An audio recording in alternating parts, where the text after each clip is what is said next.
മുംബൈ ഭീകരാക്രമണ ഗൂഢാലോചന കേസിലെ മുഖ്യപ്രതി തഹാവൂർ റാണയെ ഇന്ത്യൻ വ്യോമാതിർത്തിയിലേക്ക് എത്തിച്ചിട്ടുണ്ട്. അമേരിക്കയിൽ നിന്ന് പ്രത്യേക വിമാനത്തിലാണ് റാണയെ കൊണ്ടുവന്നത്.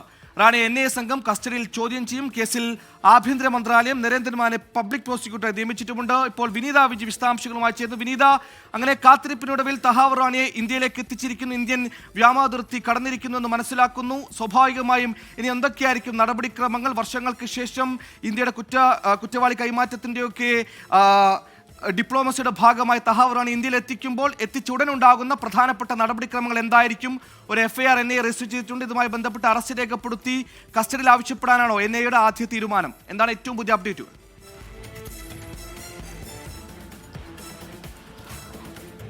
സുഹൈൽ, ഈ മുംബൈ ഭീകരാക്രമണ കേസിൽ ഇന്ത്യ കാത്തിരിക്കുന്ന ഒരു വലിയ കുറ്റവാളി തന്നെയാണ്, ഒരു കൊടും കുറ്റവാളി തന്നെയാണ് തഹാവൂർ റാണ. തഹാവൂർ റാണയെ വിറ്റുകിട്ടുന്നതിനായി വലിയ നിയമ പോരാട്ടമടക്കം ഇന്ത്യ നടത്തിയിട്ടുണ്ടായിരുന്നു. അതിന്റെ കൂടി ഫലമാണ് തഹാവൂർ റാണയെ ഇന്ത്യയിലേക്ക് എത്തിക്കുക എന്നുള്ളത്. ഞാനിപ്പോൾ നിൽക്കുന്നത് ഡൽഹിയിലെ NIA ആസ്ഥാനത്തിന് മുൻപിലാണ്. തഹാവൂർ റാണയെ ഈ പാലം വിമാനത്താവളത്തിൽ അവിടെയായിരിക്കും എത്തിക്കുക. വലിയ സുരക്ഷാ ക്രമീകരണങ്ങൾ അവിടെയും ഏർപ്പെടുത്തിയിട്ടുണ്ട്.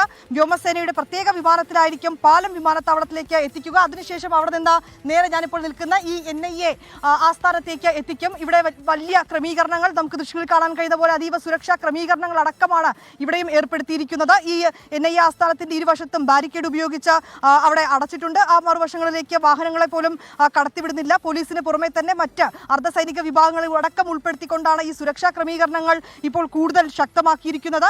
ഈ വിമാനത്താവളത്തിൽ എത്തിയാൽ അവിടെ നിന്ന് നേരെ എത്തുക ഈ NIA ആസ്ഥാനത്തെന്നാണ് നമുക്ക് അറിയാൻ കഴിയുന്നത്. NIA ആസ്ഥാനത്ത് എത്തിച്ചതിന് ശേഷമായിരിക്കും ഈ NIAയുടെ കേസിൽ അറസ്റ്റ് രേഖപ്പെടുത്തുക. അതിനുശേഷം ഇന്ന് കോടതിയിൽ ഹാജരാക്കും. നേരത്തെ തന്നെ ഇന്ത്യയിലെ 2 ജയിലുകളിൽ സുരക്ഷാ ക്രമീകരണങ്ങൾ, സജ്ജീകരണങ്ങൾ എന്നിവ ഏർപ്പെടുത്തണമെന്ന് ഉദ്യോഗസ്ഥർ നേരത്തെ തന്നെ നിർദ്ദേശം നൽകിയിട്ടുണ്ടായിരുന്നു. ഇതനുസരിച്ച് ഡൽഹിയിലെ തിഹാർ ജയിലിലും പിന്നീട് മുംബൈയിലെ ജയിലിലും അതീവ സുരക്ഷാ ക്രമീകരണങ്ങൾ ഏർപ്പെടുത്തിയിട്ടുണ്ട്. ഇവിടെ 12-അംഗ സംഘമാണ്, NIAയുടെ ഉൾപ്പെടെയുള്ള 12-അംഗ സംഘമാണ് തഹാവൂർ റാണയെ ചോദ്യം ചെയ്യുക.